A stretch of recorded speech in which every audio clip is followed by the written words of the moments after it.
Quero falar de um assunto que eu acho que vocês já ouviram falar sobre a palavra, com certeza. Nós vamos falar sobre compaixão. Já ouviram falar, com certeza. Quem já leu os 4 evangelhos de Jesus vai se lembrar, com certeza, de exemplos em que Jesus é movido por compaixão. Amém? Então eu creio que você tem essa consciência, mas o que eu quero trazer hoje aqui não é apenas uma consciência da palavra, mas é essa aplicabilidade dessa palavra na nossa vida. E não só na nossa vida com o irmão, mas da forma que Deus trata também isso conosco. Amém? Legal, né? Então, só para a gente ter um pouquinho de compreensão melhor do que é essa palavra compaixão, talvez você não saiba. Compaixão é muito semelhante, ou é um sinônimo, melhor dizendo, de se compadecer. Se nós formos pegar um termo bíblico, uma definição bíblica da palavra compaixão, ela é a seguinte: é ser movido pelas entranhas. Ficou mais estranho agora, né? Mas não é estranho. A questão é que, dentro do contexto cultural em que a Bíblia foi escrita, eles acreditavam que a sede das emoções eram as entranhas. Por isso que você vai ver rotineiramente na palavra, quando ele fala sentir no ventre, coisas semelhantes assim, o coração, porque eles acreditavam realmente que toda essa parte aqui das entranhas, digamos assim, seriam a sede dos sentimentos. Depois passou-se a ser o cérebro, e a Camila bem sabe que hoje, né, Camila, está voltando a ser também a parte das, como isso interfere muito nas emoções, né? Intestino e outros tantos mais, né? Então você vê que a Bíblia já sabia, hoje estão voltando a afirmar o que já a Bíblia já afirmava. Então, quando você começa a olhar para esse lado de ser movido pelas estranhas, pelas entranhas, melhor dizendo, não pelas estranhas, o que faz sentido da palavra é isso. Imagine alguém com uma dor, certo? Quem aqui sente dor? Todo mundo sente alguma coisa, né? Então, compaixão é você sentir a dor do outro, é se colocar na dor do outro. Isso é ter compaixão. Então, Fernando, quando que eu sei que eu estou tendo compaixão de alguém? Quando a dor daquela pessoa, eu também sinto aquela dor. Óbvio que não na mesma proporção, na mesma medida, mas há uma inclinação para que eu possa também sentir. E a partir do momento que eu tento sentir a dor do outro, aí então eu consigo muitas vezes compreender o que a pessoa está vivendo, o que leva ela a fazer o que ela está fazendo e toda a sua movimentação. Por quê? Porque está doendo, né? Vou dar o exemplo do seu Chico aqui. O seu Chico estava me contando que não estava bem da coluna e caminhava com uma bengala, né? Eu até brinquei, está parecendo Moisés, né? O cajado de Abraão. Mas aí, para quem olha de fora, caminhar daquele jeito gera uma estranheza. É estranho quem olha de fora, não é comum você andar com um cajado na mão, né? Agora, se você tivesse sentindo a dor que o seu Chico está, aquilo faria sentido para você. Por que ele estava talvez andando encurvado? Por que ele estava talvez andando apoiado? Para quem não está com a dor não faz sentido, é estranho, engraçado, mas para quem está, aí faz sentido. Então esse é o movimento da compaixão, entendeu? Ficou claro isso? E eu consegui aqui extrair da palavra, agora sim a Bíblia, abre em Mateus 9,36 por favor. Eu consegui extrair da palavra 3 formas que nos leva a ter compaixão. E da mesma forma, 3 formas que Deus tem compaixão de nós, ok? Então Mateus 9,36, abre aí por favor.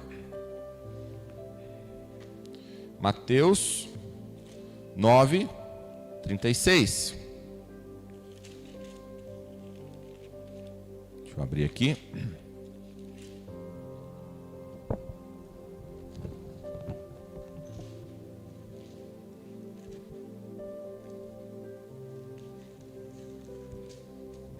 Pronto, achei. E a Bíblia fala assim, que Jesus, ao ver as multidões, Jesus, o que ele teve? Sentiu grande compaixão pelas pessoas, pois que estavam aflitas e desamparadas, como ovelhas que não têm pastor. Olha que legal, Jesus olha para aquelas multidões aflitas, desamparadas, e ao ver aquilo, ele tem um movimento de sentir grande compaixão. Por quê? Porque elas não tinham pastor. E o que Jesus se torna após? Pastor, o verdadeiro pastor. Então olha aqui, o movimento de sentir compaixão do outro me leva também a um outro movimento que não fica apenas no sentimento, mas um movimento de resposta à dor do outro.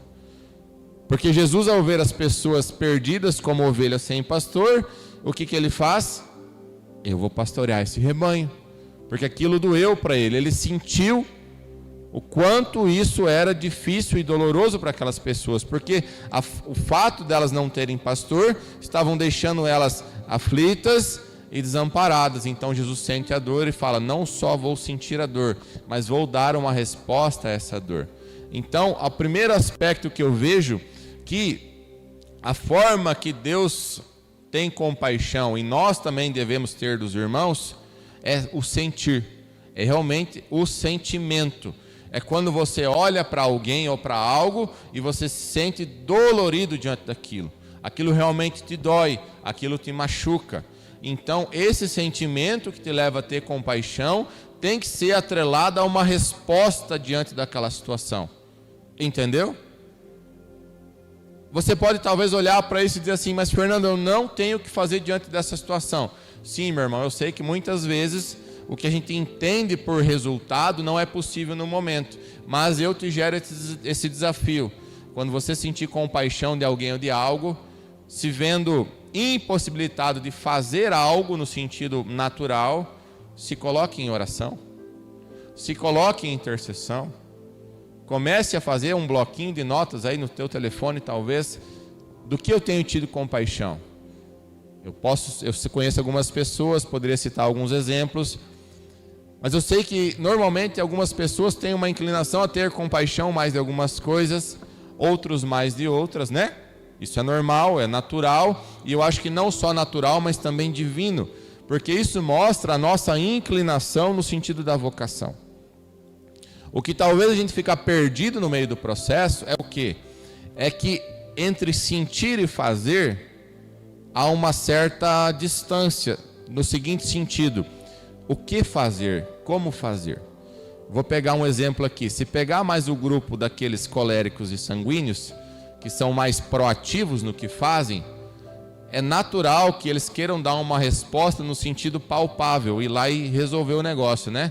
A justiça, né? Os justiceiros de Deus. Normal, é ou não é? É natural, é uma inclinação. Mas, e eu não estou dizendo que é, mas sendo uma possibilidade, digamos que esse grupo tenha sido chamado para ser intercessor apenas.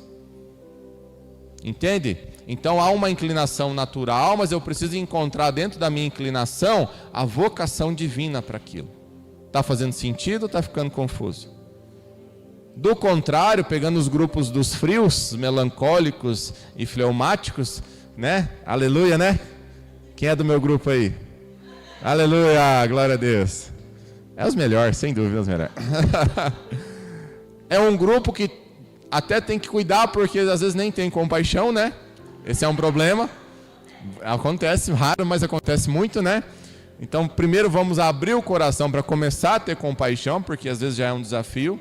E tendo a compaixão, eu posso ter um álibi bíblico muito bom, dizer, não, agora eu vou ser um intercessor. Por quê? Eu não quero contato, eu não quero problema. Não é assim?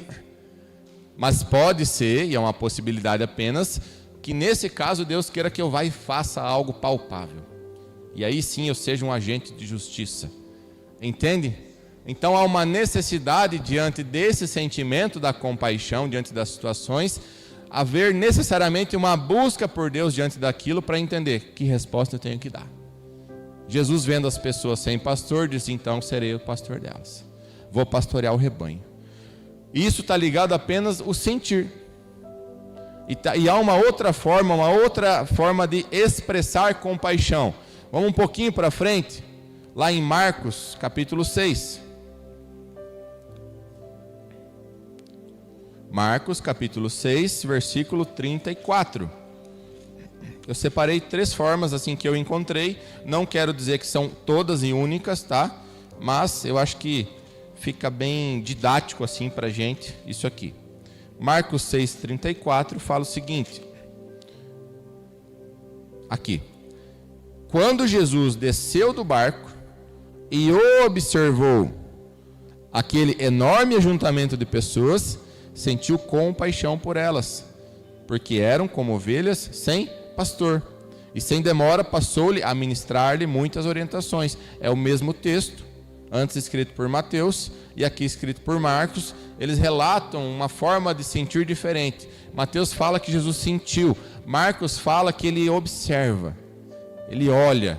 Então a segunda forma que eu coloco aqui é que há uma visão que gera compaixão. Eu preciso ver, eu preciso ter um contato visual com aquilo, para que então eu seja movido de compaixão diante daquela situação. E por último, a terceira, Marcos 10, também só um pouquinho para frente.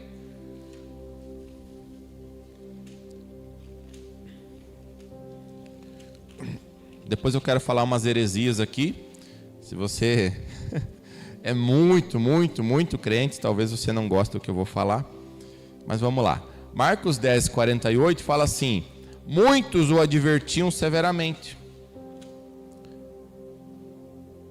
para que se calasse. Contudo ele gritava ainda mais: Filho de Davi, tem compaixão de mim.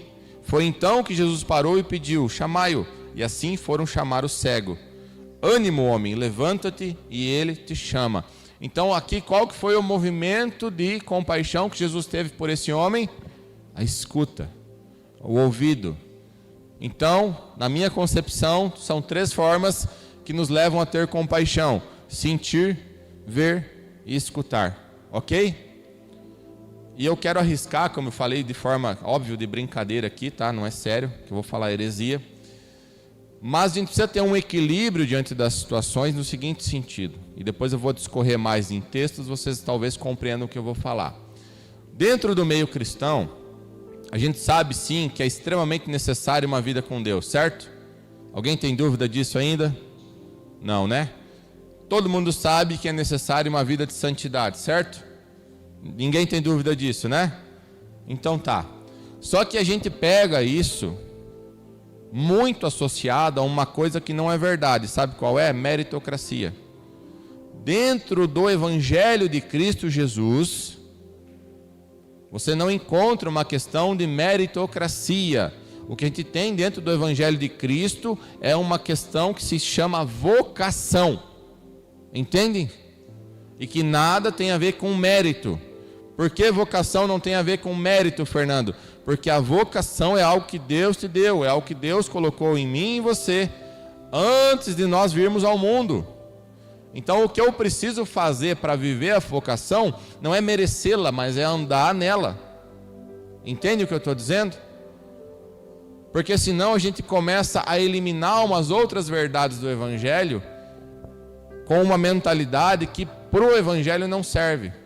Lá onde você trabalha, onde eu trabalho, o mérito é sim importante. O meu esforço é necessário. Eu preciso muitas vezes gerar uma habilidade que eu não tenho. Eu preciso buscar coisas que eu não tenho. Mas quando eu falo de vocação, não é buscar o que eu não tenho, é me encontrar com o que Deus já me deu. Entende a diferença? Porque eu já sou vocacionado por Deus. Ok? E por que eu estou falando isso? Porque aí entra a compaixão. Porque muitas vezes nós, como cristãos, que já estamos vivendo uma vida com Deus, uma caminhada com Deus, nós começamos a ter um olhar diminuindo aqueles que ainda não estão no nosso nível, como se a minha vida com Deus hoje fosse mérito meu. E não estou dizendo que não há necessidade de esforço para estar com Deus. Eu não estou dizendo que você aceita Jesus e no outro dia você é levado a uma vida de glória, bênçãos, maturidade. Não, não é isso. Sim, eu preciso estar caminhando com Ele. No processo, Ele entende que tudo parte dEle. É Ele que me encontrou, é Ele quem me amou, é Ele que se deu por mim, é Ele quem me salvou, é Ele quem me capacitou. E é por isso que não é um mérito, mas é a comunhão que me leva a viver uma vida com Deus, entende? Está fazendo sentido? Parece heresia ou não? Que bom, se for no final você me fala. E aí entra a compaixão, porque quando eu já estou talvez numa longa caminhada com Deus, eu estou vivendo uma maturidade, uma plenitude de vida, de repente chega um irmão aqui, eu vou chamar de irmão, e ele não está no mesmo patamar de caminhada com Deus que eu estou, e às vezes ele está cheio de pecado, ele está cheio de erro, ele está cheio de engano. Se eu não olho para ele com um olhar de compaixão, mas eu olho para ele com um olhar de meritocracia, eu vou olhar para ele e dizer, esse cara não está no meu nível, ele não pode fazer parte do meu clã, ele não pode fazer parte do meu ajuntamento, vou colocar assim, só para não confundir você. Agora, se eu olho para ele com um olhar de compaixão, assim como Jesus olhava para essas pessoas, o que eu vejo? Puxa, esse cara está vivendo o que eu vivi lá atrás, e ele precisa do mesmo que eu recebi. E aí eu começo a entender a vida dele, eu começo a entender a dor, o sentimento, a frustração, o porquê que ele chegou nesse caminho de perdição, de maldição, de desgraça, que não era diferente do meu lá atrás. A única diferença de nós dois é que no meio do processo eu dei um sim para Jesus e decidi seguir naquilo, e coisa que talvez ele não fez. Então o que eu preciso fazer? Sentir a dor dele e entregar para ele, assim como Jesus disse, esse cara não tem um pastor, eu vou entregar para ele o pastor, o verdadeiro pastor. Eu vou apresentar para ele quem realmente pode tirar ele desse lugar. Entenderam o que eu estou falando? Então esse é um movimento de compaixão. E eu quero mostrar dentro desse aspecto da compaixão sobre duas visões. A forma que Deus trata isso conosco e como nós devemos tratar com os irmãos. Porque pensa comigo, o que eu quero tentar provar para você é que Deus, o Deus Pai, vou colocar aqui melhor, Pai, porque às vezes Deus parece distante, mas Pai não é para ser distante. É que o nosso Deus Pai não está indiferente a nós em nenhum momento, entende isso? Não há indiferença da parte de Deus com o nosso sofrimento, com as nossas lutas e batalhas, não há. Não pense isso, não aceite esse engano de Satanás. Em momento algum, Deus pode olhar para mim e para você e ver a nossa dor e dizer, não me importo com isso. Essa não é a natureza de Deus. Se a gente vai vir na palavra, quer ver? Abre comigo aí Salmo 86, nós vamos encontrar isso, você vai entender o que eu estou falando. Salmo 86, Salmo de Davi. Vai lá. Versículo 15. Diz assim, entretanto tu, Senhor, és Deus, compassivo e misericordioso, rico em paciência, amor leal e justiça. Eu li esse texto hoje, eu fiquei muito feliz, sabe por quê? Porque ele está dizendo assim, entretanto tu, Senhor, é Deus, compassivo e misericordioso. Compassivo é de compaixão. Ele está dizendo, ele não está falando assim, tu é Deus, tu sente compaixão, às vezes tu tem misericórdia. Ele está falando que a compaixão de Deus, a misericórdia de Deus são parte dele. Deus, ele não sente compaixão, Deus não sente misericórdia, ele é. E se a gente vai ir para a palavra, a gente vai ver que a ira de Deus, essa é uma expressão de ira, porque Deus não é irado, Deus ele é justo, ele é santo, o que é diferente de ira. Então Deus não é irado, por mais que há momentos sim em que ele se ira, e que a ira dele está sendo aplacada, e é por causa disso que a gente não foi ainda consumido. Mas ele não é irado, ele sente a ira. Não é que Deus sente, é a expressão que a gente pode usar aqui para você compreender, tá? Então entende a diferença? Ele ama, ele é amor. Então, como é uma expressão natural dele, ele não pode ficar indiferente à dor. Ele não pode ficar indiferente ao que eu e você estamos vivendo. É um engano achar que Deus está agindo assim. É uma mentira de Satanás. E aqui esse Salmo de Davi, se a gente fosse ler ele inteiro, esse Salmo 86, O enredo da história é o seguinte: ele está fazendo uma oração num tempo de aflição. Então ele está pedindo misericórdia, piedade, que Deus ajude ele, livre ele do mal, livre ele um monte de pedido de socorro, certo? Ele não estava no momento legal da vida dele, estava difícil, estava bem difícil. Mas o que me chama a atenção no texto é que nesse momento, quando ele vai falar, tu és Senhor e tu és misericordioso, ele não fala Deus tenha misericórdia. A convicção de Davi, que Davi tinha no conhecimento de Deus é essa. Diz, ó Deus, eu estou passando por isso, eu estou assim, assim, assado, e eu não quero que tu tenha misericórdia, eu estou dizendo, tu é misericordioso, tu é compassivo, tu é fiel, tu é leal, porque esse é o caráter de Deus, entende? E Deus não é mentiroso, Deus não mente, Deus não engana, Ele é essa verdade, e porque Ele é essa verdade, essa é a forma dele viver e expressar. Então não há como Ele não sentir nada por mim, entende? Vamos lá para outro texto. Salmo 103. Salmo 103.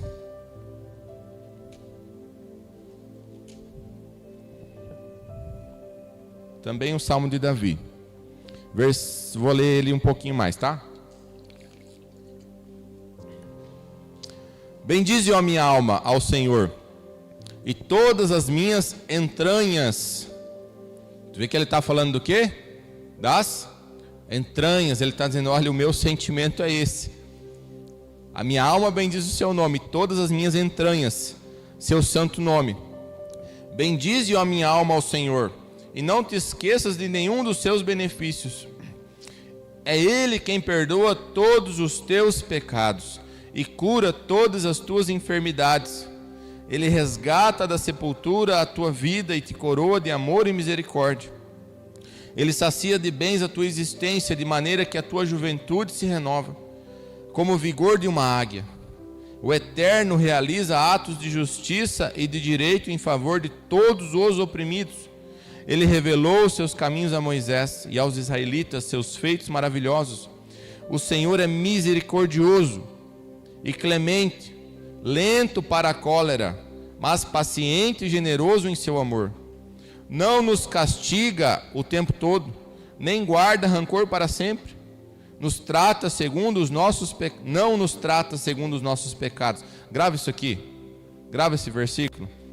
Deus, Ele não nos trata segundo os nossos pecados, nem nos retribui de acordo com as nossas culpas. Pois como os céus se elevam acima da terra, assim é imenso o seu amor para com os que o temem. Vamos ler de novo aqui. Pois como os céus se elevam acima da terra, assim é imenso o seu amor para com os que o temem. Para colocar um equilíbrio aqui no que eu estou dizendo, para que você não fique talvez tentando distorcer uma coisa que não é verdade, eu não quero aqui afirmar de forma alguma que Deus concorda com o pecado, que o pecado não é um problema, que nós não temos que tratar o pecado como pecado, que é uma visão de passar a mão no pecado, de que isso aí já não é um grande problema. Não é isso que eu estou falando. Eu só estou querendo entender, trazer um equilíbrio da outra parte no seguinte sentido: se Deus nos tratasse segundo os nossos pecados, nós nem estaríamos aqui. Esse é o ponto. Por que ainda estamos aqui mesmo com os nossos pecados? Pela compaixão, pela misericórdia de Deus. Só que entende aqui, meu irmão, que isso também há uma certa necessidade de resposta, no seguinte sentido, porque ele fala que assim é imenso o seu amor para os que o temem. Então, o texto está falando assim, esse texto está falando não de um cara, melhor dizendo, está falando de alguém que está caminhando com Deus, o cara está bem com Deus, está firme com Deus, eu amo a Deus, eu estou bem com Deus, aqui na frente eu pequei, mas eu não perdi o temor a Deus. Eu sei que eu pequei, eu sei que eu errei, eu sei que não é o que Deus queria que acontecesse no meio do processo, mas eu caí. E Deus não vai vir me fulminar nesse momento, porque a minha vida não é uma vida de pecado, a minha vida é uma vida com Deus, mas aqui eu caí. Então Do contrário, não é aquele cara, eu estou no pecado, eu brinco com o pecado, eu acho que o pecado não é problema. Não, aí é outra conversa, é outra mensagem, tinha que ser outros textos, não estou falando disso, tá? Só para depois você não sair daqui fazendo um monte de caquinha e dizer, não, mas o pastor falou que não tem problema. Tem sim, vai para o inferno. Só para ficar bem claro, tá? Para não ficar dúvida, tá bom? Ah, meu Deus. Não foi, não. Eu sempre gosto de fazer essa brincadeira. É uma brincadeira, mas é uma verdade bíblica. O que a gente precisa fazer para ir para o inferno? O que vocês acham? Tem gente que acha que é o pecado, não precisa fazer nada, meu irmão. Se você quer ir para o inferno, não faça nada. A Bíblia fala que nós já fomos condenados. Eu já nasço na condenação, porque o problema do pecado não é o ato em si, mas é a minha natureza pecaminosa. Entende? Então, se eu achar que o meu ato pecaminoso é o grande problema, sabe qual que é o perigo disso? Vou citar um exemplo aqui. Eu sou alcoólatra. O alcoolismo é um pecado, certo? Sim. Aí eu vou lá, beleza, parei de beber. Não bebo mais. Aí eu acho que eu não sou mais pecador. E eu não preciso nem de Deus mais, porque eu já parei de beber, entendeu? Então o que nós temos que ter de consciência é que a nossa natureza é uma natureza caída, e porque temos essa natureza caída, eu necessito de Cristo para ser salvo.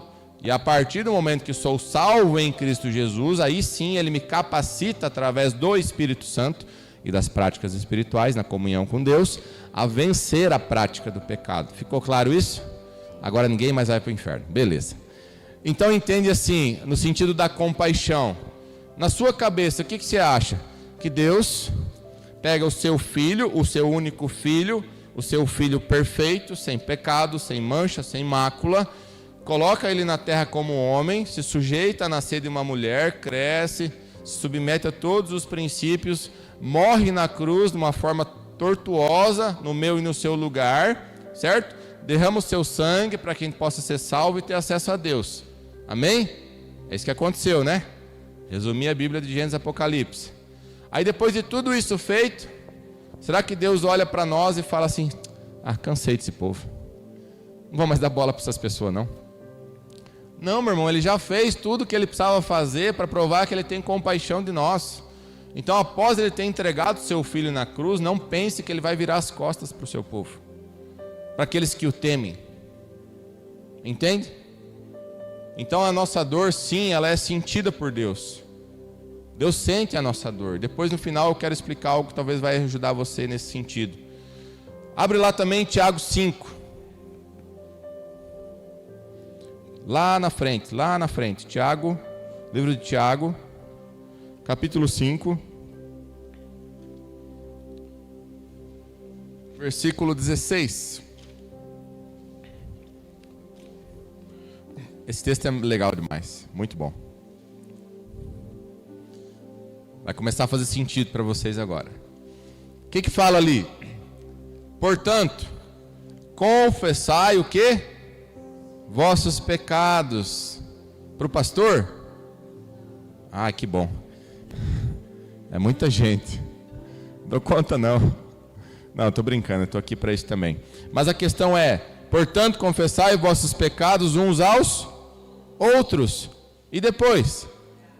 Orai uns pelos outros. Para quê? Para seres curados. A súplica de uma pessoa justa é muito poderosa e eficaz. Versículo 17 fala: Elias era uma pessoa frágil como nós. Ele orou fervorosamente, rogando para que não chovesse, e não choveu sobre a terra durante 3 anos e meio. Então fez outra oração, e os céus derramaram suas chuvas, e a terra produziu seus frutos. Queridos irmãos, se algum de vós se desviar da verdade, e alguém o reconduzir a ela, ele está falando de gente crente aqui, tá? Ficou claro isso para você? Porque lá no começo ele fala, orai, portanto confessai vossos pecados, está falando dos irmãos, está falando do corpo, tá bom? Isso aqui não é dos de fora, é dos da igreja, de Cristo.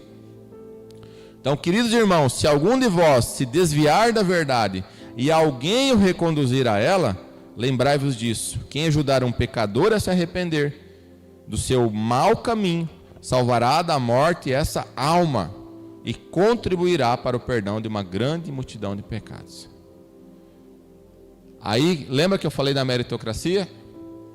Aí sou eu, o pastorzão aqui, grande coisa, né? A gente acha que é, mas não é nada. Aí chega o irmão, pastor, eu queria confessar um negócio. Eu estou falando do irmão, estou falando do cara que tem uma vida com Deus, mas ele caiu no meio do processo. Aí ele vem aqui confessar um negócio. Aí ele chega para mim, ele começa a contar, eu já começo a fazer assim. Entendeu? Eu já coloco um muro de Berlim entre nós assim. E aí quando ele termina a confissão, que eu, sei lá, vou dar uma penitência para ele, né? Porque a gente fala do catolicismo que dá penitência depois da confissão, mas a gente muitas vezes faz igual. Eu vou dar uma penitência para você agora, se você pagar a penitência, eu te aceito de volta como irmão, senão eu não te aceito mais. Você vê que a orientação bíblica para isso não é essa. É orar e confessar uns aos outros. Então o confessar uns aos outros já está me ensinando algo, o quê? Que uma hora alguém vai confessar a mim, mas eu também vou precisar confessar alguém em algum momento. Porque tem alguém aqui que está com o corpo glorificado, que já não peca mais? Tem? Levanta a mão aí. Não tem, né? Então todo mundo vai precisar confessar alguma hora. E na medida que forem julgados, que julgares, vocês serão julgados. Então cuidem para que não coloquem sementes pesadas nos outros. E mais uma vez repito, não estou falando de passar a mão para o pecado. Eu não estou falando que o pecado não deve ser tratado e o pecador junto com o pecado. Eu não estou falando que a prática do pecado deixa a pessoa no mesmo lugar que ela está, confortável, tranquila. Não é isso. Eu estou falando que para ser curado do pecado eu preciso ter uma escuta de compaixão. É isso que ele está falando no versículo 16. Porque quando você confessa e o outro escuta e ora, o que acontece? Vem a cura. Agora o irmão vem confessar o pecado para mim, eu meto uma penitência nele, não oro por ele, amaldiçoo ele, expulso ele da igreja, de tudo. O cara não vai ser curado do pecado. Não vai ser curado do pecado. E sabe o que isso é pior? Porque daí quando eu pecar, eu não vou nem ter a hombridade de confessar, porque eu vou pensar assim, cara, vão me expulsar também, vão me tirar daqui, vão acabar com a minha vida. Aí sabe o que a gente vai gerando com essa visão? Um monte de gente que vive pecado oculto e não confessa para nada, para ninguém, e nunca cura nada. Pegou? Então a regra é confessai-vos uns aos outros, orai uns pelos outros, para que sejam curados. Se nós não tivermos um ambiente de compaixão, você nunca vai conseguir escutar um pecado de alguém. Porque a primeira coisa que você vai fazer é acabar com a vida da pessoa, pelo pecado dela. E não precisa acabar com a vida da pessoa pelo pecado dela, sabe por quê? Porque o próprio pecado vai acabar com a vida dela. Não precisa ser você quem vai fazer a coisa acontecer, porque o pecado é um caminho de morte. Então eu estou tentando fazer isso aqui de uma forma que não gere estímulo ao pecado, em nome de Jesus. Está ficando claro isso? Ninguém vai sair daqui animado para pecar, né?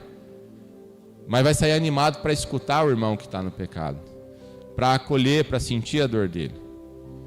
E eu quero entrar numa área aqui que nem é a minha área, vou só dar uma pincelada e falar uma coisa para vocês. Muitos dos nossos pecados recorrentes são de feridas na alma, são de dores não curadas, mas não é minha área. Um dia a Cláudia fala disso, tá, Cláudia? Anota aí, faz um esboço. Isso não justifica o meu pecado, obviamente. Mas se eu não tiver uma escuta de compaixão para ouvir o meu irmão que pecou e talvez recorrentemente pecou e entender que lá no fundo talvez tenha uma ferida para ser curada, eu não vou curar ele. É por isso que confessar um ao outro e orar um pelo outro cura. Eu vivi uma experiência esses dias muito legal em partes. Legal foi o que eu aprendi, o desfecho não foi legal. O resumo da história, não sei se eu posso falar isso aqui na live, tá ligada, né? Então vou ter que achar um jeito de falar sem contar tudo. 2 homens me procuraram, eu quero falar com você. Beleza. Sentei com eles, eles estavam irados. Sabe quando a pessoa fica cega de ira? Cega. Ao ponto de que eles poderiam matar uma pessoa naquele momento. É nesse nível a conversa que eu estava com os caras. E eles de fato estavam falando disso, tá? E na hora que eu escuto aquilo, eu falei, onde é que eu fui me meter agora, né? E sabe quando você tenta falar alguma coisa e a pessoa não escuta? Já viram isso? Porque estava cega de ira, de raiva, era a visão da morte ali. E eu tentava intervir, nada. Era igual bater numa parede e voltar, batia na parede e voltava, batia na parede e voltava. Sabe o que aconteceu? Eu não sabia o que fazer. A verdade é essa. Eu fiquei assim, meio que em pânico ali diante da situação, disfarçando o meu rosto, obviamente, mas estava por dentro. E só o que eu pude fazer é escutá-los. E eles falaram sobre 10, 15 minutos sobre esse assunto. Que eu quero ir, eu vou matar o fulano, que não sei o que, fez isso e fez aquilo. E aí eu vi que eu não conseguia fazer nada. Quando eu vi que ele deu uma parada, eu levantei. Meu irmão, desculpa, eu tenho que ir, tá tarde, deu horário. Sabe o que ele fez? Ele é um cara maior que eu. Ele me abraçou assim, botou a cabeça no meu peito. Falou, pastor, obrigado pelos teus conselhos. Vou fazer isso que você falou mesmo. Você me ajudou muito, tá? Obrigado. Eu não vou fazer isso que eu falei. Falei, amém. Eu não falei nada. Óbvio que eu orei com ele depois, né? Aí fiquei lá ainda. Mas o que eu aprendi ali? Que ele precisava falar. Que ele precisava botar para fora toda aquela ira, toda aquela raiva, toda aquela dor. E depois eu consegui tocar em alguns pontos da vida dele rapidamente. E aí eu perguntei, eu falei, mas essa raiva que você está sentindo aí, foi a primeira vez? Ele falou, não, pastor, eu sou humilhado assim desde criança. Ele estava querendo matar a raiva das pessoas que fizeram ele ser humilhado lá atrás, entendeu? Mas se eu pego só o aspecto da raiva e falo, você é um pecador, você vai para o inferno se você fazer isso. Eu não consigo tocar no ponto de dor da vida dele, que ele era uma criança, indefesa, desprotegida, que foi humilhada e não sei mais o que aconteceu. Mas ali talvez ele teve uma chance de ser curado. E você só consegue fazer isso com compaixão, se colocando na dor do outro. Eu falo assim, é uma coisa que eu pratico muito na minha vida. Eu não nasci perfeito, eu vivi uma vida de pecado. Eu sei o que é viver no pecado. E quando alguém chega para mim e começa a confessar pecado, eu não sinto indiferença pela pessoa. E eu não consigo olhar para aquela pessoa, de verdade, falando aqui do meu coração, eu não consigo olhar para aquela pessoa, a não ser quando é algo assim extremamente recorrente, que eu já estou falando daquele cara talvez que já não sente mais nada, nem ele sente. Aí não sei se eu vou conseguir sentir também. Mas de alguém que ainda tem sentimento, tem temor a Deus, eu consigo olhar para a pessoa, acolher a confissão e ainda acreditar nela. Porque eu sei quem eu era. Eu sei o que eu fiz. E se Deus continuou olhando para mim, acreditando em mim da forma que eu era, quem sou eu para olhar para alguém e dizer que aquela pessoa não tem mais chance com Deus? Eu já fui muito quebrado nisso. Eu lembro que teve uma outra situação, a Cláudia estava junto comigo. Tinha um grupo de amigos meus, na época que eu não estava com Cristo. Que era o pessoal que eu ia para as festa, farra, churrasco, cerveja, gandaia, tudo aquilo, né? Aí eu me converti, fui para a igreja. E esse grupo não foi, ninguém foi. E eu lembro que eles eram todos católicos até então. E não é nada contra o catolicismo, eu estou só explicando para você entender o que eu vou falar. Quando foi numa sexta-feira santa, que dentro da tradição católica não se come carne, né? Você sabe? Estavam todos eles, 8 horas da manhã, no centro da cidade, bebendo e assando carne. E eu passei em frente, porque eu estava indo para a igreja naquele dia, de manhã. Eu indo para a igreja, eles assando carne e bebendo cerveja na sexta-feira santa. E eu lembro que eu passei, olhei para eles e falei, os caras são mala mesmo, né? Nem a tradição da igreja deles eles respeitam, porque eles pararam no centro para quê? Para confrontar os católicos. Mas eles também eram católicos. E eu lembro que eu fiz o seguinte julgamento na minha cabeça. Eu falei, esses aí não tem o que fazer. Sabe o que aconteceu? Passado uma semana, todo aquele grupo estava na igreja em que eu frequentava. No final do culto, o pastor ministrou, no final do culto fez o apelo, todos foram à frente entregar a vida para Jesus. E eu olhava para aquilo e daí sabe o que eu pensei? Eu sou o pior pecador aqui, não é eles. Porque eu não acreditei que eles poderiam estar e todos estavam. Todos, o mesmo grupo que estava lá, estava na igreja entregando a vida para Jesus. Uma semana depois, que eu disse dentro de mim, falei, nenhum daqueles se salva. Entenderam o que eu estou falando? Querem ler mais um pouquinho? Ou está tarde? Abre lá em Gálatas 6, capítulo 1. Ninguém respondeu, eu vou ler. Vocês não interagem comigo? Gálatas capítulo 1. Perdão, Gálatas 6, versículo 1. Me desculpa, tá? Gálatas 6, 1.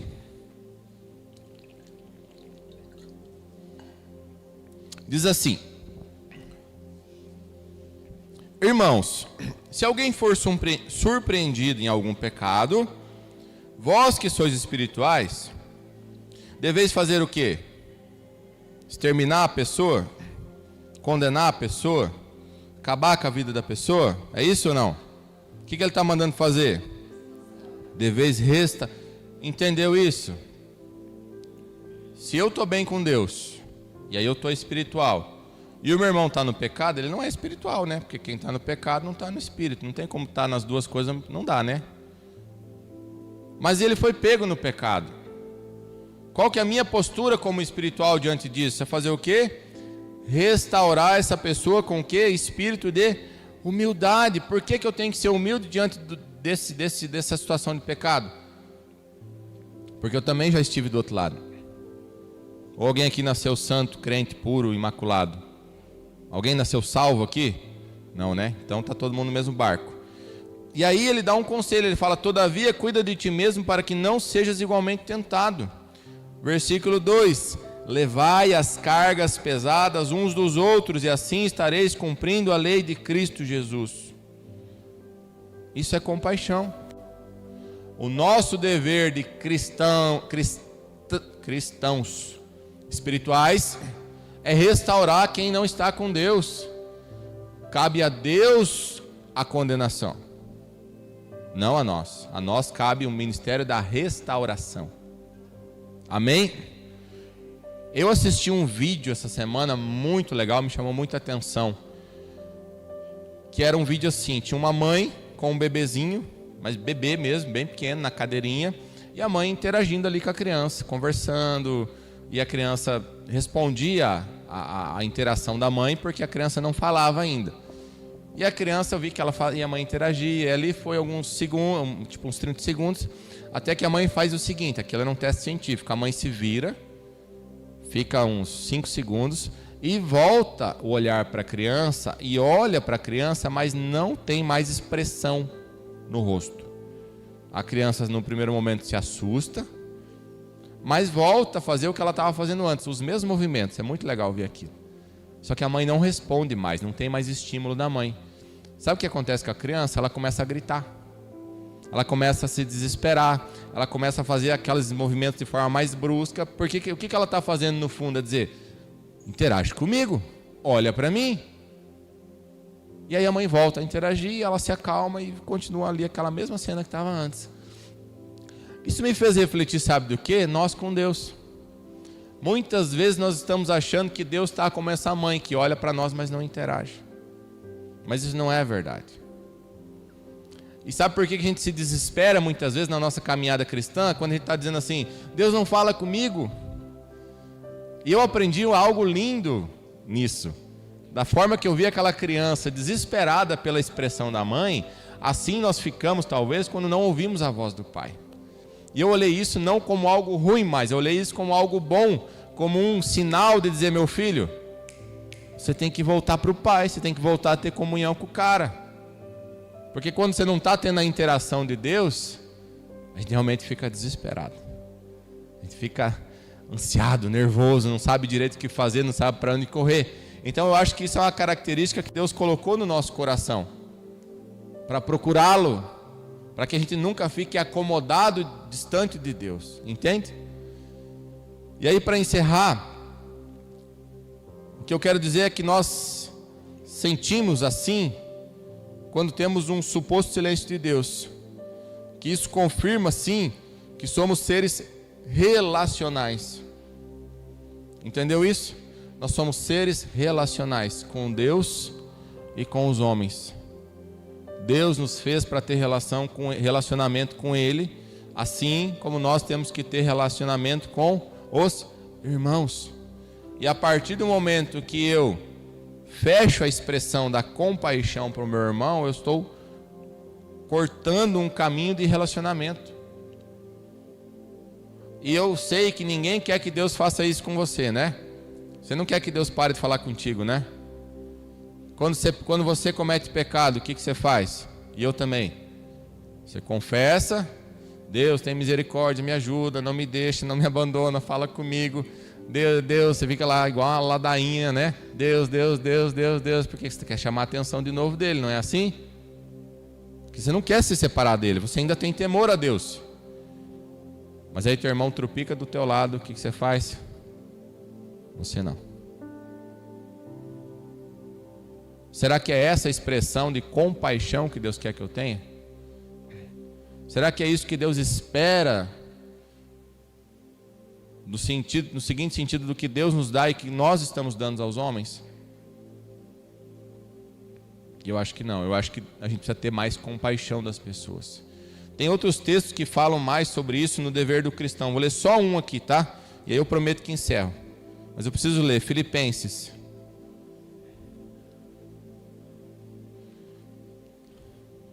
Filipenses 2, versículo 1.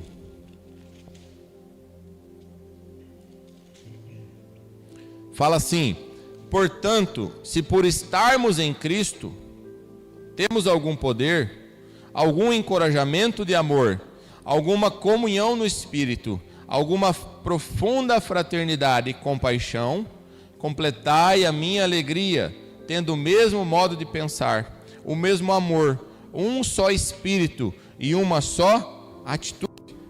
Nada façais por rivalidade nem por vaidade, pelo contrário, cada um considere com toda a humildade as demais pessoas superiores a si mesmo. Cada um zele não apenas por seus próprios interesses, mas igualmente pelos interesses dos outros. Compaixão. Não se considere maior que os outros. Se coloque no mesmo lugar. Se coloque na mesma necessidade de Cristo Jesus. Se coloque na mesma condição de quem precisa de Cristo para ir para o céu. Para que a gente possa de fato servir o corpo da melhor forma possível. Porque o mundo lá fora está clamando por socorro. Pessoas desesperadas pedindo por socorro. Mas precisa de alguém que possa ouvi-las. Que possa acolher a dor do outro. Eu não estou falando mais uma vez de passar a mão. Eu não estou falando de incluir o pecado na igreja. Eu estou falando de, através desse processo, gerar cura do pecado. Porque esse é o processo para a cura do pecado. E não para a permissividade do pecado. Ficou claro isso? Alguém vai sair pecando? Não. Mas vão sair com o coração mais compassivo das pessoas. Se coloque a orar por pessoas. Se coloque na dor do outro. Se coloque na brecha, como diz a Bíblia. Amém?